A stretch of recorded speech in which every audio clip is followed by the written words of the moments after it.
What's up everybody, Matt Moran here for another weekly update. So there's lots of news to cover this week, but first I want to give a quick shout out to Brian Fisher, who created the new intro you saw there. It's real short, just nice and quick for these weekly updates and other shorter videos. And so I think it's really cool looking. Let me know your thoughts about it in the comments below. If you're interested in having your own intro done or something like that, I also included in the description the info for Brian, and you can ask him to do some stuff for you. He's trying to get into this as more of a full-time thing. So definitely huge thanks to him, and if you need the similar types of things made for yourself, definitely hit him up if you're interested. So anyway, on to the news this week. Lots of interesting stuff to go over. The first is some big news from Fiat Chrysler Group this week. Their CEO, Sergio Marchionne, he made a bunch of interesting statements this week. The first is that from 2020 on, they're going to be having some form of electrification in all Maserati products. So that means either complete full electric vehicles or hybrids. Again, a lot of that stuff is mild hybrids, so it's just basically like a higher voltage electrical system and not exactly like a Prius or anything. But we'll just have to wait and see just what degrees of electrification they use in all the Maserati products. We do know that the Alfieri Coupe, which was really striking a concept that was shown several years ago, that will eventually be made by 2020 and be fully electric. We also know a successor of the Gran Turismo is coming sometime in around 2020 or so. That'll probably be hybrid according to this new ethos that they're having for Maserati here. So hopefully those glorious sounding Maserati V8s will continue to stick around for a good while still. But, you never know. Maybe they'll just be making everything completely electric and to get rid of that fairly soon. So, who knows? Get your V8s while you can. I've said that now for several years because it's just things are slowly getting to that point. Another interesting quote that he had here in regards to this whole switch to electrification, he says, "I still think that there's going to be a huge increase in prices in 2021 and 2022. If effective electrification becomes as widespread as people expect, there has to be a shift in pricing." So, he's saying that all of this hybrid and electric stuff is expensive, more expensive than a traditional gas motor. So if everyone wants these hybrid and electric vehicles, they're going to cost more. And he's saying cars are going to get more expensive if you're going to try and make them more and more high-tech like this. That's just the way that it's going to go. Other interesting stuff in regards to, he commented also, because he's also the CEO of Ferrari, and he commented on the future of this Ferrari SUV that's been reported. I talked about it in the past 2 weekly updates. There have been more and more reports and details about this future Ferrari SUV. And anyway, he's quoted here saying, "It will probably happen, but it will happen in Ferrari style." And again, last week I was saying how they were in denial of it being an SUV or being a four-door vehicle. They said they'd have a clever arrangement for the rear doors, like a Mazda RX-8 or something, maybe something more creative, but something along those lines to make it look like a two-door when it's really a four-door, and trying to market it as an FUV, a Ferrari utility vehicle instead. Anyway, so he says that the space is too big and too inviting. We have a lot of our customers who would be more than willing to drive a Ferrari branded vehicle that has that kind of utilitarian objective. So I think they're going to do a Ferrari SUV, and whatever they label it, it's a Ferrari SUV. So, but he says they're not doing it to compete with Porsche. They're not trying to make a Macan or a Cayenne competitor or anything like that. It'll be completely different. We know Aston Martin's doing a very sporty crossover as well. Could be something along those lines as well. But anyway, interesting to hear that. Other Fiat Chrysler news that is completely unexpected is Fiat Chrysler this week filed a trademark for the Angel name for a passenger vehicle. So this is going on a car, or they're thinking about putting it on a car, but the Angel name. Now, this would be a strange variant of the Demon, unless it's like an electric Demon, like a Challenger that's maybe completely electric or something. I have no clue what they would use an Angel name for. We know that a competitor to the Demon, with Hennessy did their Camaro ZL1 that they called the Exorcist, which makes sense, in regards to the whole Demon thing. And Dodge has always had a very macho and evil kind of sound with all their names, being very aggressive. And so Angel just goes completely against all that stuff. So unless it's not for a Dodge product and something else, maybe a Chrysler or something would fit that name better. I'm not sure, but considering they have the Demon, having the Angel also sounds very strange. So we'll have to wait and see how that one pans out, but interesting nonetheless. Some very exciting news. Aston Martin this past week officially revealed 4 teaser images of a camouflaged new Vantage. And this new Vantage is just getting better and better by the minute. I'm telling you what. So, if you look at these 4 pictures, it looks exactly like the patent images that were found recently, that were published, I think, by AutoGuide. And it looks very similar to those. And that's good news because those patent images and these teaser images we have officially here now both look very, very similar to the Aston Martin DB10 from the James Bond movie Spectre, which looks so cool. And if this is basically just going to be a DB10 that's cheaper than the DB11, that sounds like a win in my book. Because remember, Aston Martin is committed to sticking with a manual. There is no manual option for the DB11, so it's assumed the Vantage will continue on with the V8 since that was always an option for the Vantage. So this thing looking like a James Bond car with a manual transmission and, you know, that twin-turbo 4-liter AMG V8 engine that's currently in the new DB11 V8, which is the, 503 horsepower, I believe, same as the C63 AMG motor.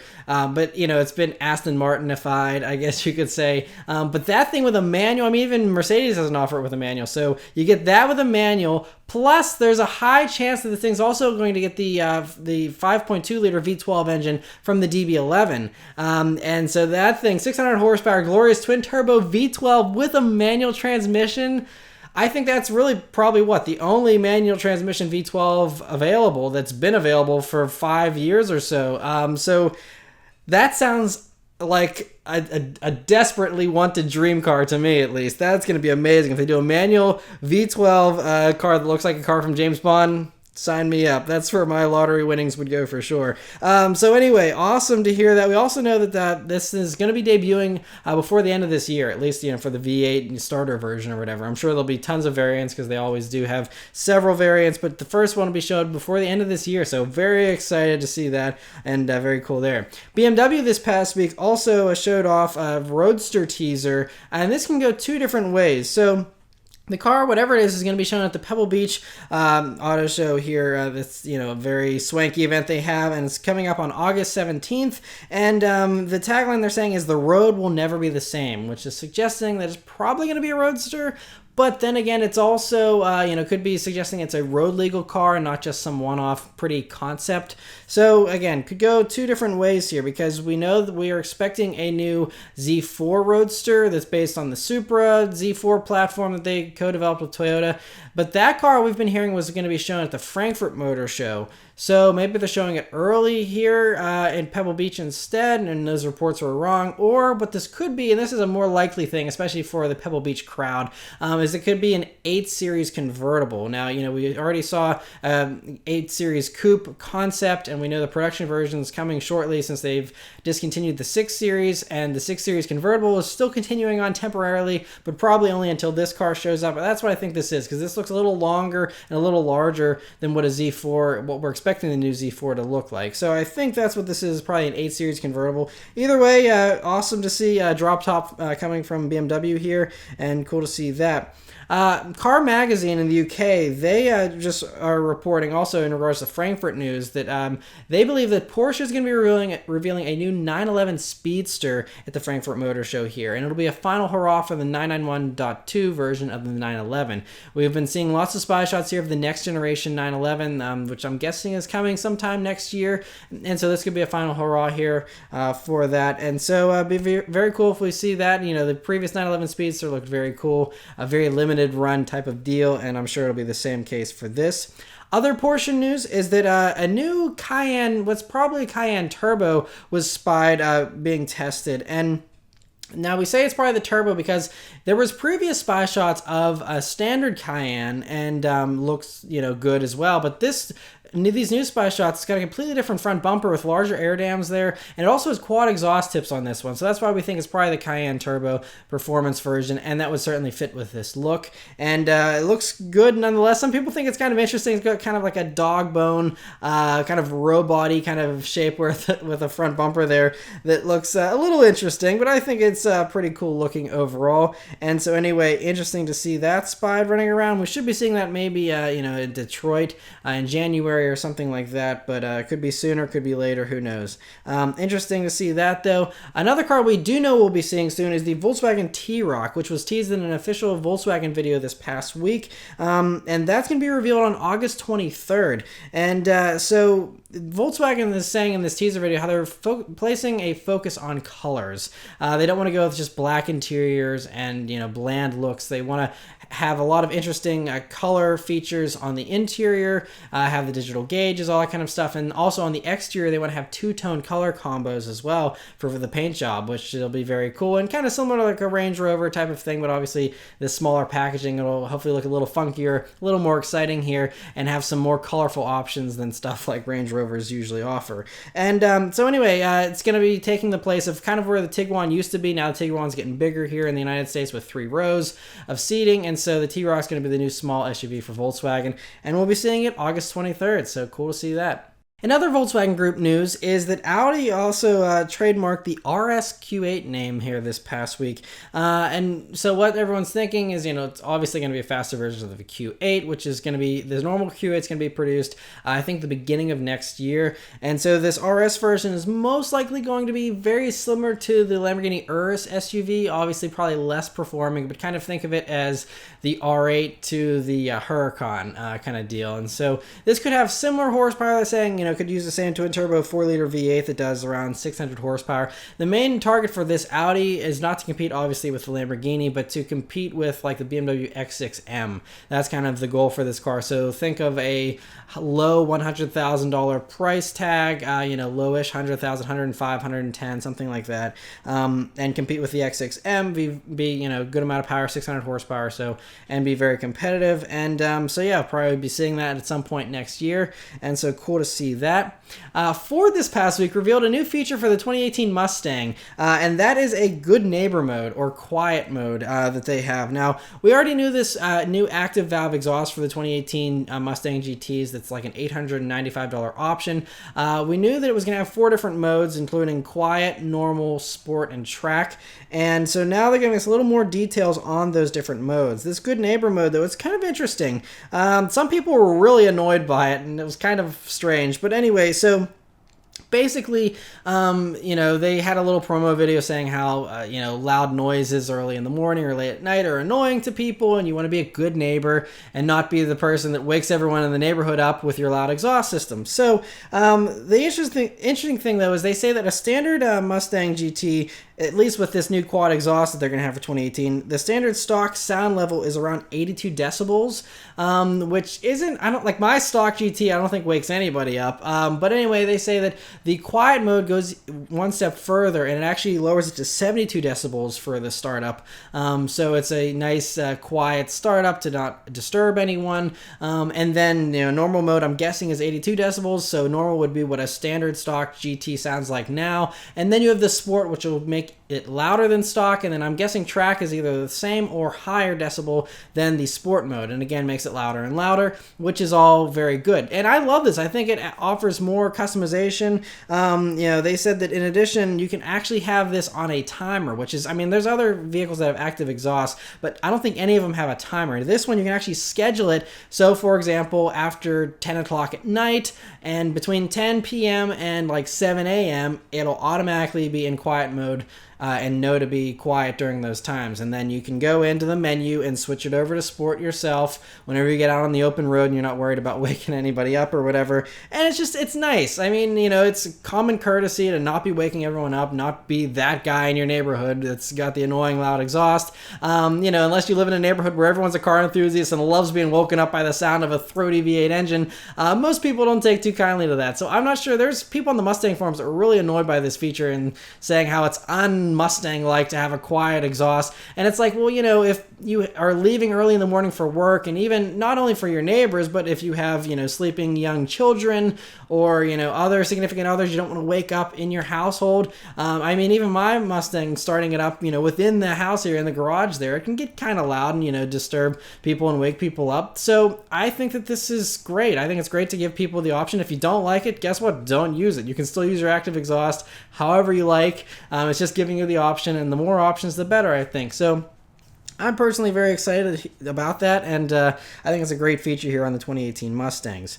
Other sporty car news is Chevy was spied testing the mid-engine Corvette yet again, but this time it actually looks like it's more of a production body. In the past, we've seen basically hacked up C7 Corvettes that looked like a C7 from the A-pillar to the B-pillar, and then everything else was kind of modified. This car looks more like a complete car. You see it's got a pointier nose in the front there, it looks like. It also has unique A-pillars and side mirrors that are now mounted to the A-pillar instead of the door, so it's different than a standard Corvette, which usually has them just mounted to the door there. And in the back, it looks like the rear bumper is a little more finished off, has some actual production-ready exhaust tips instead of the hacked up rough ones you've seen on other prototypes. And so it's looking fairly far along at this point. Again, still could be a little ways off, but could be seeing that as soon as the LA Auto Show in November. That might be too soon because they still need to roll out the ZR1, I think, first. So maybe that's LA or Detroit, and this will be something like Detroit or New York next year, sometimes in winter or spring. But we'll have to wait and see. Either way, though, great to see they're continuing to work on that, and looks like it's not too far away.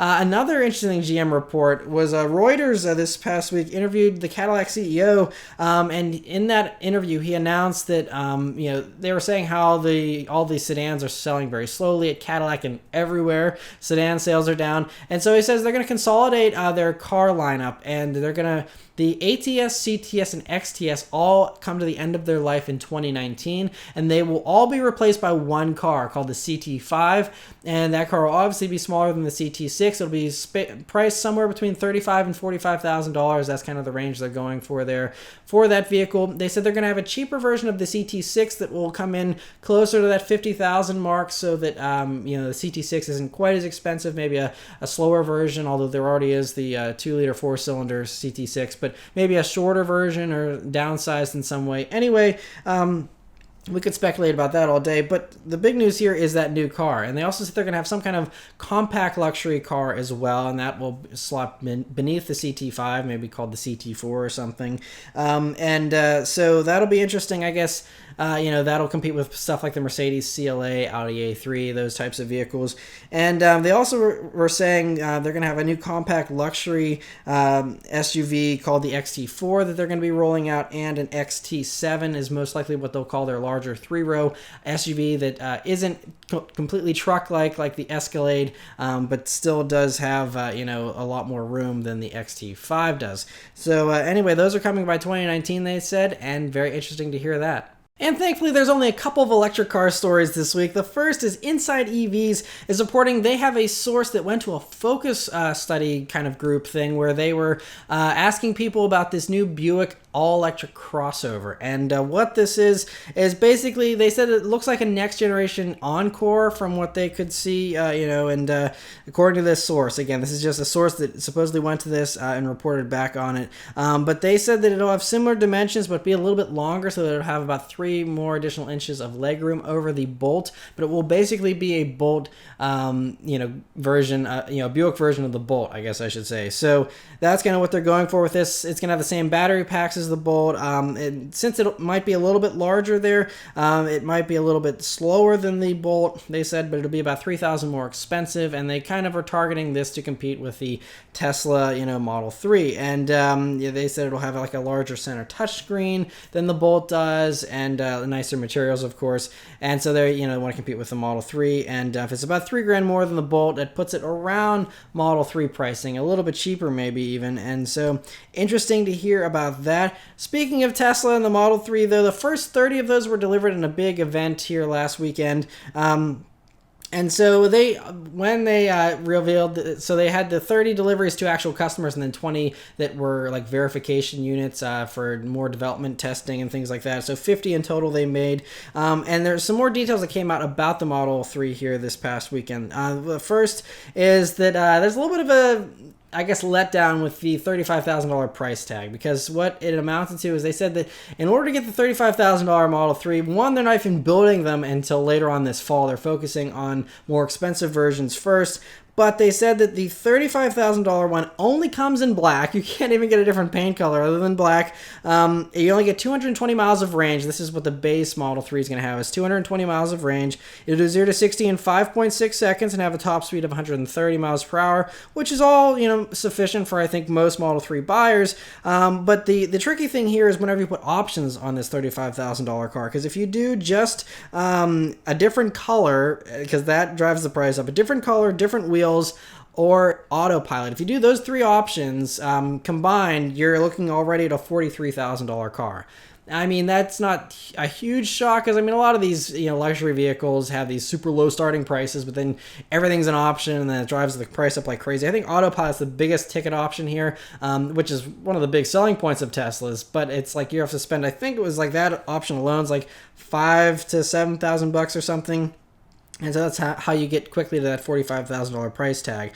Now, there's going to be the more expensive model it's the long-range version of the Model 3. That one starts at $44,000. That'll do 310 miles of range per charge. It's a little bit faster with a 0 to 60 time of 5.1 seconds instead of 5.6, and 140 mile per hour top speed instead of 130. And but yeah, that one starts at $44,000, but then you add on the autopilot once again, different paint, different wheels, and you're into the 50s. So as you're seeing, the $35,000 Model 3, if you want the most range, is really going to basically be a $50-some-thousand Model 3. So it just depends. Some people, that's not a huge difference. To other people, 15 grand extra on a car they were planning on spending 35 grand on is a pretty big pill to swallow. So we'll have to see, how that affects pre-orders and things like that. But yeah, they're going to focus on those more expensive long-range versions they're building first, and then deliveries and building of the short-range version will be starting in the fall as well. But they said the people that are placing orders now for a Model 3, if you place your order now, you're not going to be getting it till the end of next year. So that's how long the backlist is. They said there's about, I think, somewhere around 500,000 people that have one of these things pre-ordered now. So they're just going to keep trying to work through them here. But again, they're slowly ramping up production here. But by the middle of next year, expect to see these things everywhere. So it's going to be pretty wild. Other Tesla news here is that Elon Musk, in the past now, they were talking about the new Model Y, which is the next model after the Model 3 here, which is going to be a small crossover, smaller than the Model X. Originally, Elon Musk said that he didn't want to make the same mistake as the Model X, which, was that they rushed it out on the Model S platform, and he wanted to make it an actual SUV, but they couldn't, so they did that instead. Now, he said for the Model Y, they wanted to actually make it an actual SUV with actual SUV capabilities.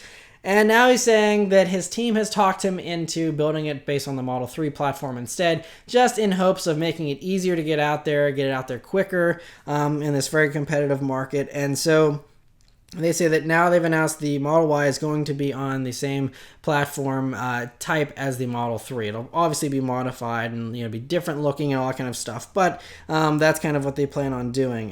But just plan on it essentially looking like a wagon version of the Model 3 that's lifted an inch or two in typical American crossover fashion, as that's what everyone seems to love. And so that's probably what they'll end up doing here for the Model Y, so don't be surprised if that's what it turns out to be. Speaking of lifted hatchbacks, though, Mercedes was spied this past week testing the new version of the Mercedes GLA, which does look very good, though, I have to say, but it actually does look like this time the GLA last generation here, actually had some different styling and headlights and stuff over a standard A-Class. Now it looks like the new A-Class, which is only going to be in Europe, but us here in America will get the GLA, which will just, as you can see here, just have slightly flared fenders, an extra inch or so of ground clearance, and be called a crossover, and then everyone buys it all of a sudden. So, I think that's what it looks like this is going to be. But like I said, the new GLA looks like it's going to be very beautiful. We have yet to see the CLA too much, really, but, this looks like the GLA might be the one that comes to the market first, and that makes sense considering, again, these crossovers are all the rage. So, but cool to see that running around. And the last news story this week is Mazda. They announced some updates here for the 2018 Mazda 3. Nothing too crazy or exciting, but it makes the Mazda 3 an even better value than it was before. And I've always liked them. I've never driven a Mazda 3, amazingly enough. I'm still working on trying to get press cars from Mazda. But if any of you out there do have a nice new Mazda 3 with a manual, preferably for me to review, I would love to review one of those still. But anyway, as far as 2018 Mazda 3s here, the big news is that the automatic emergency braking is now standard on all trim levels of the Mazda 3. So for those that like that safety feature, it's now standard, which is a good value. Also, the touring trim. So there's Sport Touring and Grand Touring. The touring trim, the middle trim there, now gets as standard the 184 horsepower, 2.5 liter engine that you previously had to option onto the touring model and was standard on the Grand Touring.